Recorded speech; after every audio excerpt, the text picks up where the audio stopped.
आत्म बंधुजन, ओम ब्रह्म सत्यम सर्वदा जी। सर्वदा। महाराज जी की वाणी है,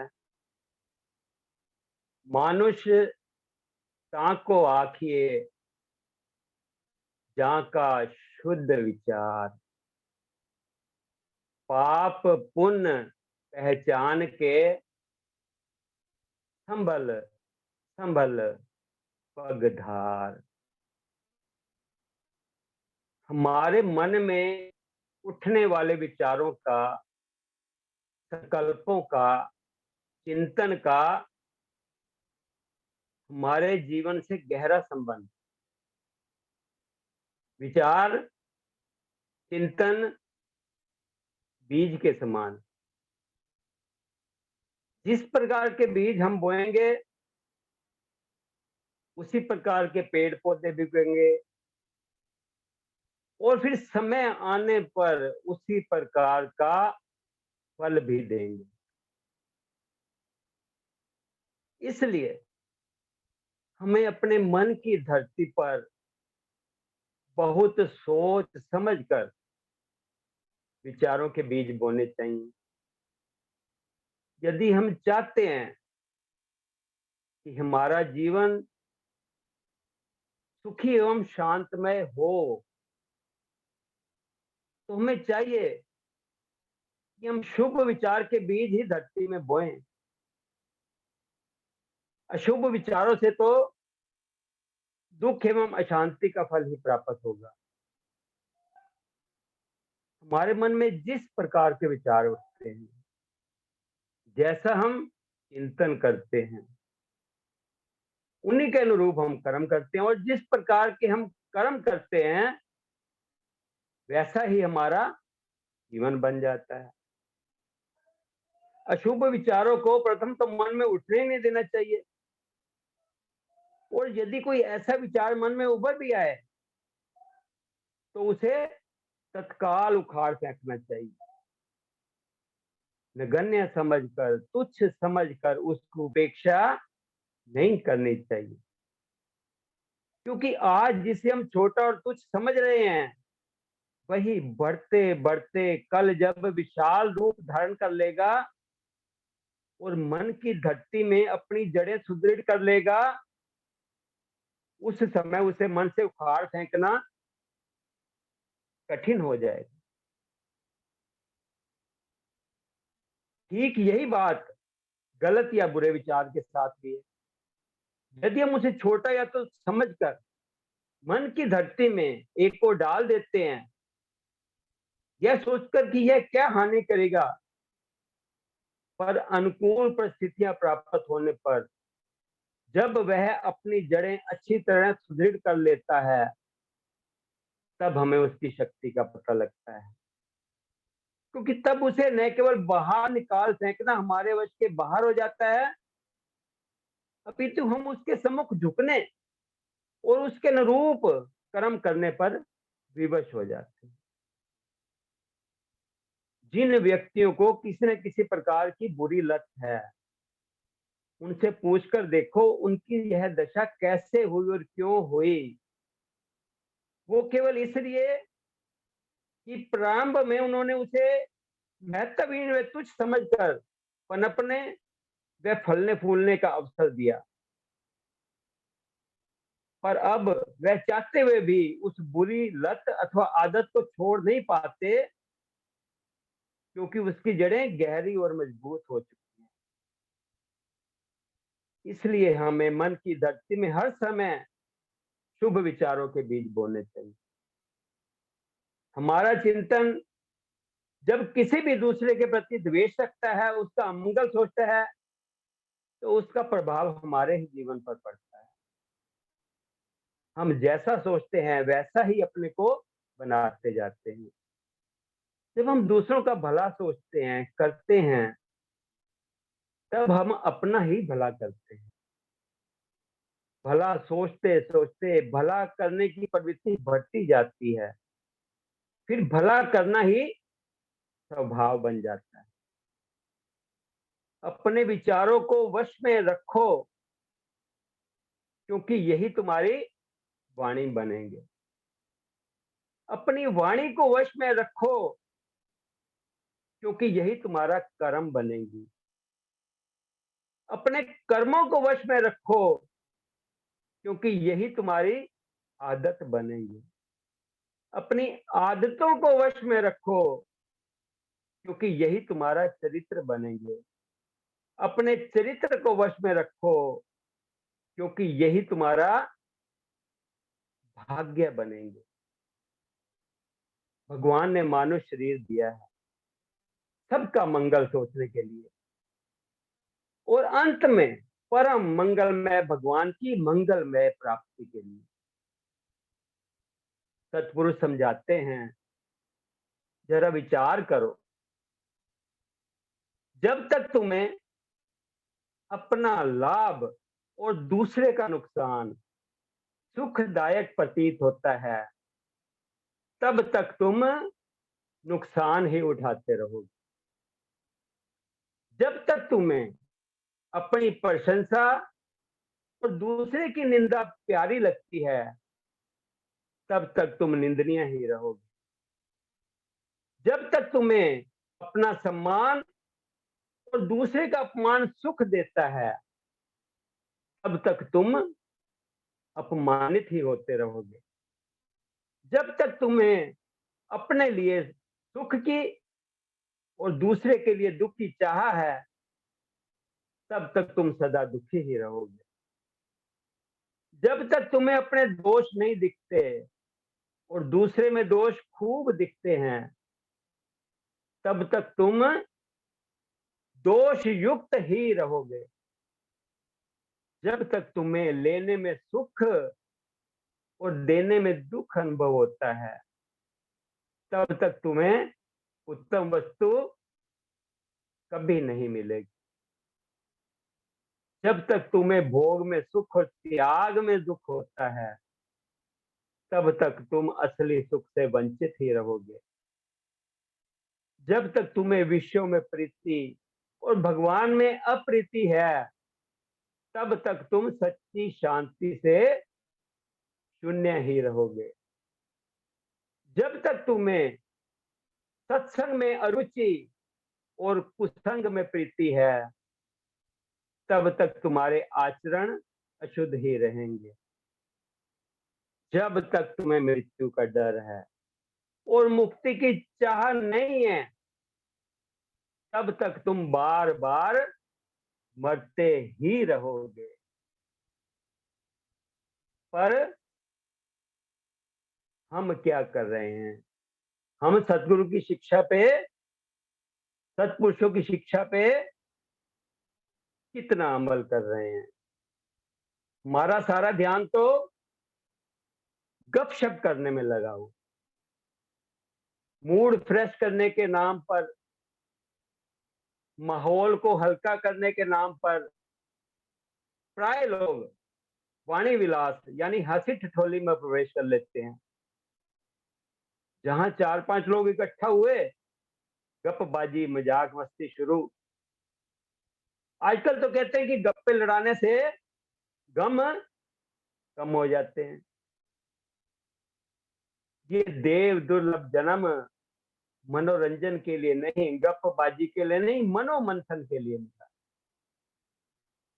गपशप में मन को भुलाना नहीं, बल्कि यह जीवन अंतर्गमन का हेतु है।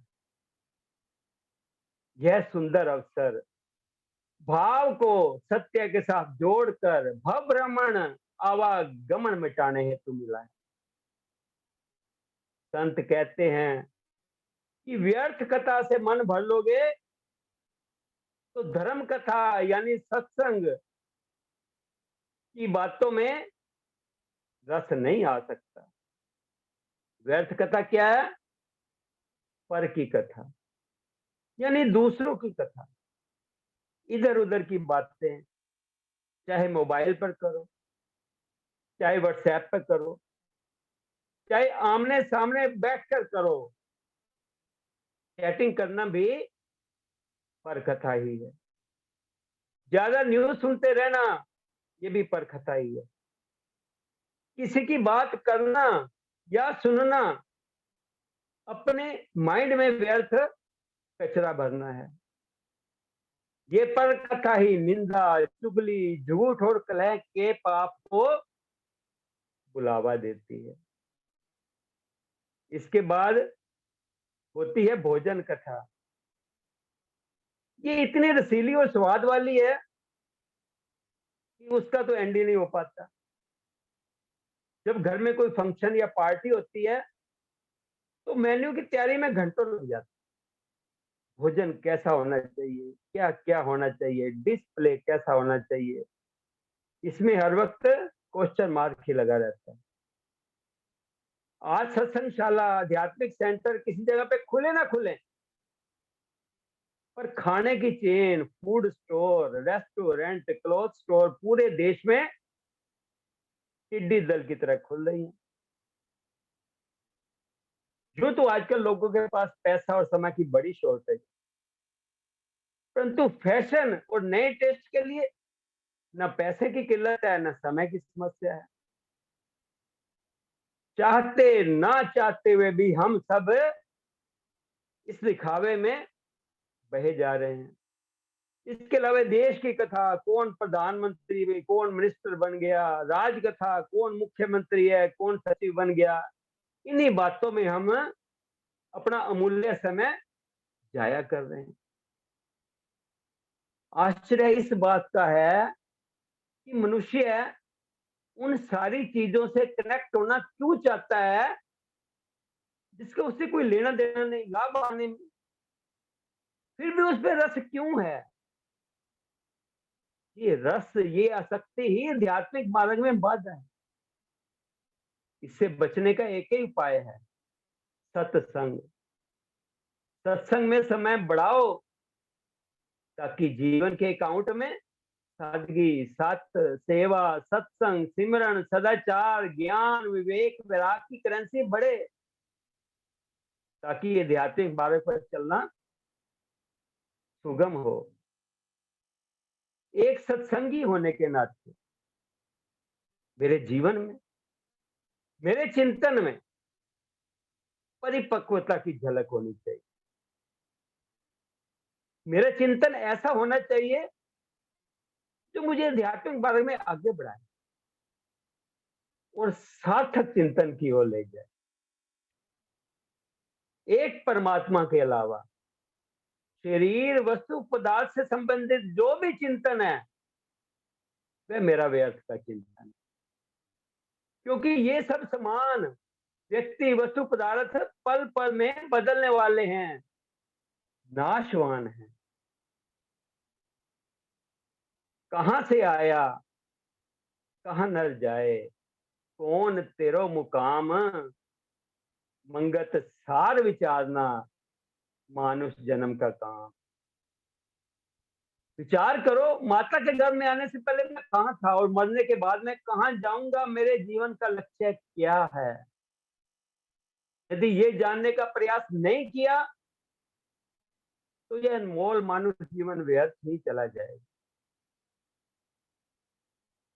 मानुष तन को पाए के परस लियो सत ठोर, मंगत समय बिताए के फिरे 84 घोर।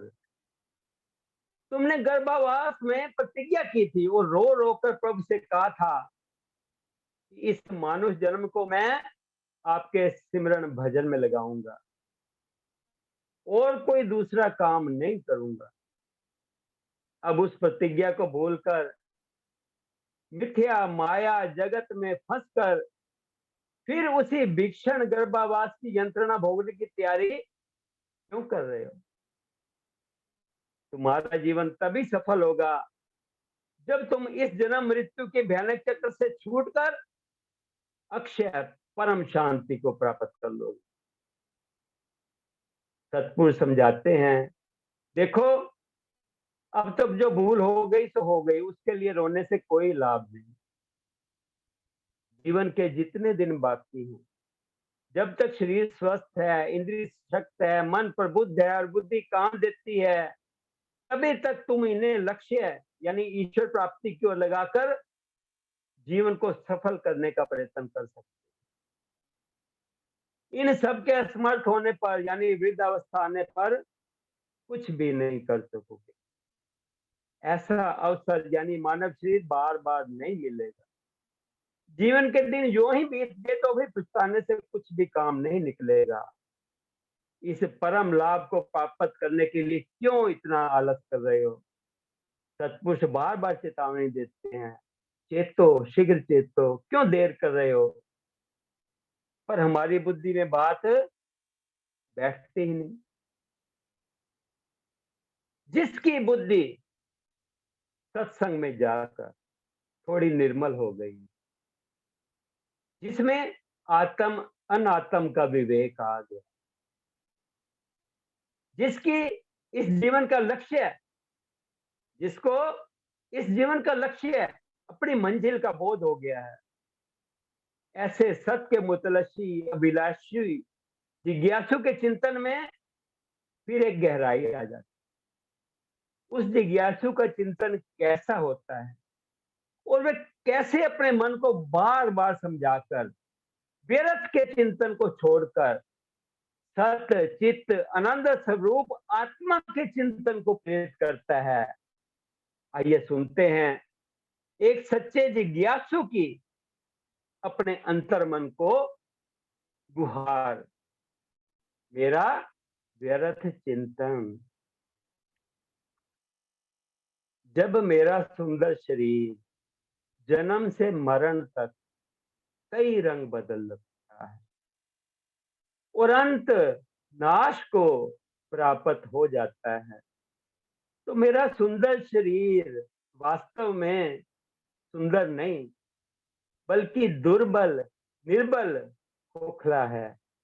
इसलिए इसकी सुंदरता पर मान करना, इसके बनाव श्रृंगार में मस्त रहना और इसको सुरक्षित रखने के यत्न में नित्य प्रयत्नशील रहना मेरा व्यर्थ चिंतन नहीं तो और क्या है।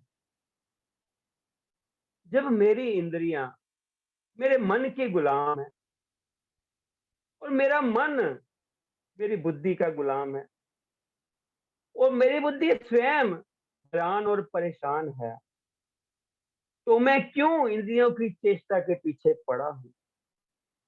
गुलाम इंद्रियां, गुलाम मन और परतंत्र बुद्धि मुझे कब सुख दे सकते हैं? बल्कि इनकी गुलाम चेतना मुझ विवेकशील मनुष्य को अधीन और परतंत्र बनाकर छोड़ेगी। और एक दिन ऐसा आएगा जब मैं विवेक से वंचित होकर इंद्रियों का गुलाम बना रहूंगा और आवागमन के चक्कर में फंसा रहूंगा। फिर इनका गुलाम होकर स्वतंत्रता की ख्वाहिश करना मेरा व्यर्थ का चिंतन नहीं तो और क्या है। जब नींद का कोई अस्तित्व ही नहीं, एग्जिस्टेंस ही नहीं, जब नींद मेरे भी ही विचारों की उपज है और मेरी सूक्ष्म संकल्प शक्ति के अधीन है, तो मैं प्रभु का सिमरन छोड़कर नींद के लिए क्यों बेताब रहता हूँ? और एक बार नींद कर चुकने पर बार बार इसका क्यों इच्छुक रहता हूँ? जो चीज मेरी एक बार तसल्ली नहीं कर सकती, इसको बार बार आजमाने में क्या लाभ? और जब नींद मेरे ही विचारों की गुलाम है, तो मैं अपने गुलाम का गुलाम बनकर क्यों कर रह सकता हूँ? इसलिए अपनी गुलाम नींद से तसल्ली चाहना मेरा व्यर्थ चिंतन नहीं तो और क्या है। आलस, निद्रा, भूख, प्यास मेरे मन की केवल कल्पना मात्र है। महाराज जी का जीवन इसकी मिसाल है। जब धन, दौलत, यश, कीर्ति और परिवार ने आज तक किसी का साथ नहीं दिया और अंत समय इनमें से कोई भी सहाय नहीं हुआ, तो इनके पीछे भागना और इन पर मान करना मेरे लिए कहां तक लाभदायक हो सकते हैं। इसलिए इन पर भरोसा रखना मेरा व्यर्थ चिंतन नहीं तो और क्या है। जब मेरा खाना पीना, उठना बैठना, चलना फिरना, देखना सुनना मेरे अधीन है, तो इनका हरदम ख्याल क्यों रखूं? मैं चाहूं तो अपना खाना पीना, उठना बैठना सब कुछ बंद कर सकता हूं, और चाहूं तो चलने फिरने, देखने सुनने चखने का सब कार्य बंद कर सकता हूं। इसलिए जो कार्य मेरे अधीन है, मैं उनका गुलाम कैसे हो सकता हूं? जिन कार्यों का मैं निर्माता हूं, वह मेरी आधारशिला क्यों कर हो सकते हैं? पांचों कर्म इंद्रियां और पांचों ज्ञान इंद्रियां जब मेरे अधीन है, मेरे कर के सर्वजीवित हैं, तो मैं उनकी पूर्ति में हर दम ओतप्रोत क्यों रहूं? ये मेरा व्यर्थ का चिंतन नहीं तो और क्या है? जब मैं सत्य चित आनंद हूं, अर्थात मैं अपना आधार आप हूं, मैं शुद्ध चेतन स्वरूप हूं, और वह आनंद हूं जो सुख दुख के बंधन से परे है। इसलिए मैं समस्त संसार का रचयिता नहीं तो और क्या हूं? जब मेरा शरीर मेरे श्वासों के आधार पर खड़ा है, और मेरे श्वास मेरे आश्रय हैं, मेरा अस्तित्व ही मात्र केवल सत्य है, इसके अलावा सब वस्तुएं असत्य हैं। जब मैं अपनी इच्छा से, अपनी कामना से नया जामा शरीर बदलता हूँ, और अपनी इच्छा से बार बार शरीर धारण करने की क्रिया बदल सकता हूँ, फिर भी मैं दूसरे के आश्रित रहूं, तो यह मेरा व्यर्थ का चिंतन नहीं तो और क्या? जब मैं स्वयं चेतन सत्ता हूँ, और मुझे जड़ पदार्थ की लालसा रखना, जब मैं स्वयं चेतन सत्ता हूँ, तो मुझे जड़ पदार्थ की लालसा रखना, जड़ वस्तुओं के पीछे भागना और जड़ की पूजा करना कब शोभा देता है? चेतन सत्ता जड़ के आश्रित क्यों कर हो सकती है? इसके विपरीत, क्योंकि मैं चेतन हूं, इसलिए हर वस्तु मेरे चैतन्य से भासती है और प्रकाशमान है, और हर वस्तु मेरी ही रचना है। जहां तक कि सूरज, चांद, सितारे, पृथ्वी, जल, वायु, अग्नि, आकाश मेरे ही करके सर्वजीवित हैं, मेरे प्रकाश से प्रकाशमान है, और मेरी चेतन सत्ता से उनका उदय अस्त है।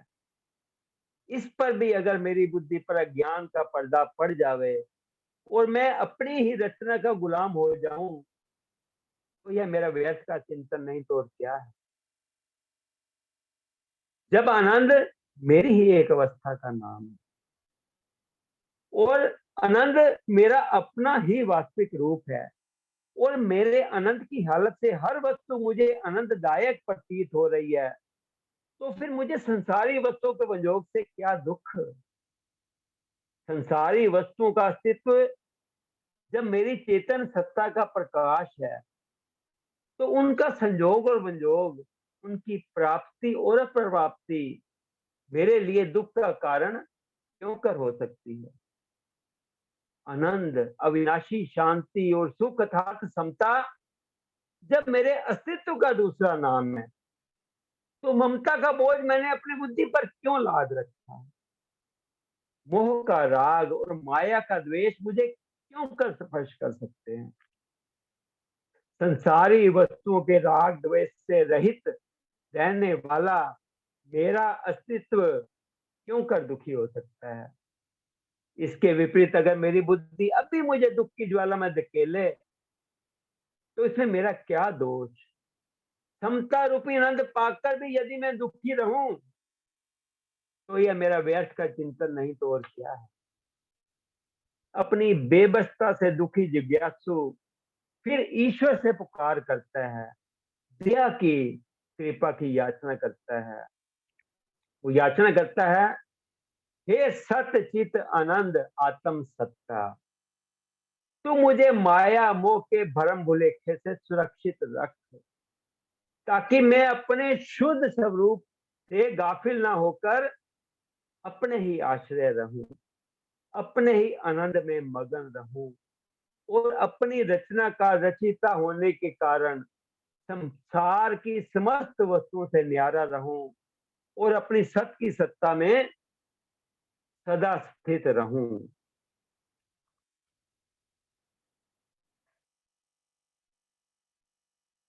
अब दूसरा विचार है गुप्त परमात्मा की खोज। जो वस्तु जितनी गुप्त होती है उतनी ही बेशकीमती होती है। परमात्मा भी गुप्त हैं, उन तक पहुंचना कोई आसान काम नहीं। करोड़ों में कोई विरला ही उन तक पहुंचता है। उन तक पहुंचने के लिए जिस चीज की सबसे अधिक आवश्यकता है वह है विवेकशील बुद्धि। स्वामी रामतीर्थ फरमाते हैं, घर में छुपे हुए धन का हाल नौकर चाकर क्या जाने, वे तो केवल ऊपरी और बाहरी बातें जानते हैं। चतुर मनुष्य ऊपर या बाहर दिखाई देने वाली वस्तु को छोड़ देता है और भीतरी छुपा हुआ धन ढूंढता है। इसी प्रकार यह दृश्य जगत भी माया से पूर्ण है, भौतिकता से पूर्ण है, जिसे सभी लोग देखते हैं। और जिसमें विवेक होता है वह अंदर की बात जान लेता है। ज्ञाता लोग, सत्पुरुष लोग समर्थ होते हैं, परमार्थ को पहचान लेते हैं। बाकी लोग दृश्य पदार्थों से ही स्वार्थ साधन करते हैं। मजदूर भारी भारी बोझ ढोते हैं और शेष लोग अच्छे अच्छे रत्नों का भोग करते हैं। जिसके कर्म में जो बदा होता है उसे वही अच्छा लगता है। कोई जंगल से लकड़ी काटकर और कोई कंडे चुनकर निर्वाह करते हैं, पर सार भाग का भोग करने वाले राजाओं की यह दशा नहीं होती।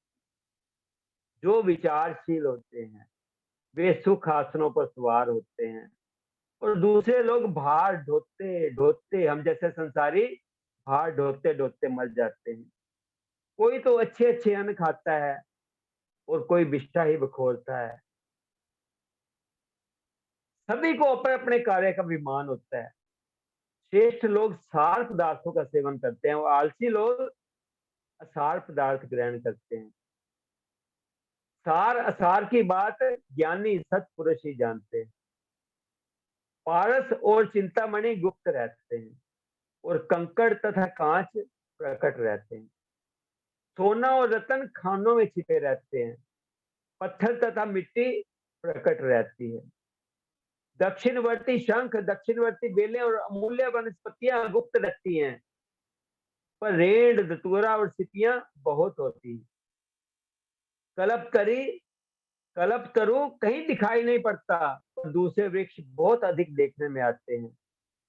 चंदन के वृक्ष दिखाई नहीं पड़ते, बेर और बबूल आदि बहुत अधिक हैं। कामधेनु केवल इंद्र के पास है और सृष्टि में बहुत सी गायें और बछड़े हैं।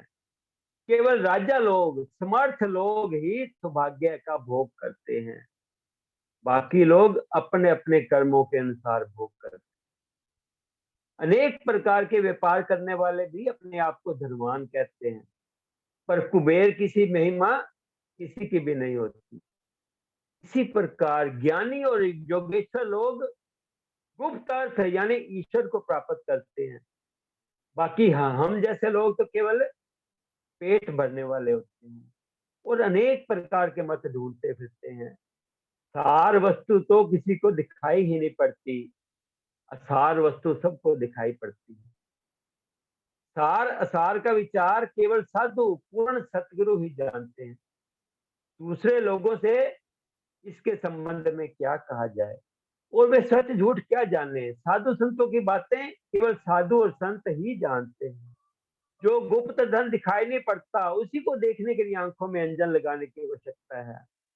इसी प्रकार गुप्त परमात्मा को देखने के लिए, ढूंढने के लिए सज्जनों की संगति, सत्पुरुषों की संगति, सात जनों की संगति की आवश्यकता होती है। राजा के पास रहने से सहज में संपत्ति मिलती है। इसी प्रकार सत्संग करने से सहज में सद वस्तु यानी परमात्मा की प्राप्ति होती है। असत लोगों की केवल दुर्दशा होती है।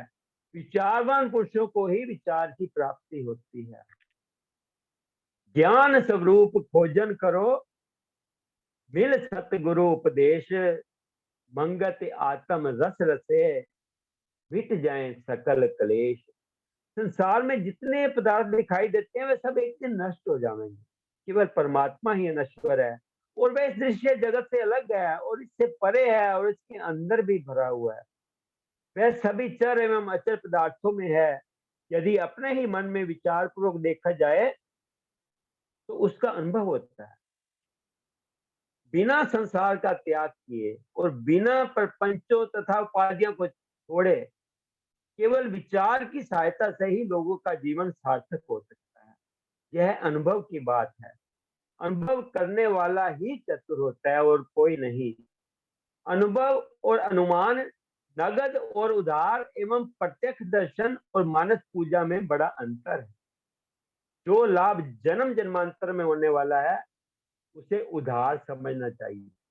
इसके विपरीत सार असार का विचार करने से तत्काल लाभ होता है। प्राणी इस संसार के बंधनों से छूट जाता है और जन्म मरण का सारा संदेह नष्ट हो जाता है।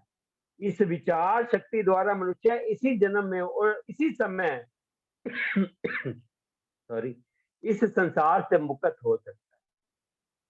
महाराज जी के पास जो भी उनसे मिलने आता था कहते थे, प्रेमी कुछ विचार करो, यह समय फिर नहीं आएगा, इस मिले हुए वक्त की कदर करो। कहत सुनत बहु दिन गए, सरिया ना कछु काज, हाड़ मास का पिंजरा, छोड़ चला सब साज। सत स्वरूप खोजन करो, संतन करी पुकार, संशय सकले मिट गए, परस लियो सुख सार। नाम सिमर एक तत जग में तार, सतगुरु की सत दिखया, घर में खोल किवाड़। पलक पलक में याद कर, चंग श्वास की डोर, मंगत तत में तत मिले, अखल शब्द घनघोर। महाराज जी फरमाते हैं, तमाम संसारी खुशियों को आरजी और रंजन गम को देने वाली समझना चाहिए। अपनी जीवन शक्ति की गहरी तहकीकात करनी चाहिए। वह ही सत आनंद और पूर्ण है। इस मानव जीवन की असली खोज यही है कि नाशवान शारीरिक दुखों से छूटकर अविनाशी आनंद को प्राप्त कर लिया जावे।